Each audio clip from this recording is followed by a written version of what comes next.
И здравейте хора, елате на гости в новата ни кухня.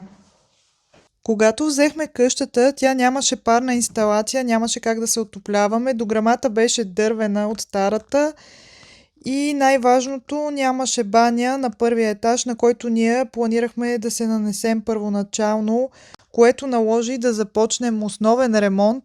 И там всъщност започна нашето приключение, защото трябваше да намерим майстори, с които да работим, да решим какво ще бъде разпределението на стаите и къде ще имаме баня. И започнахме да действаме смело.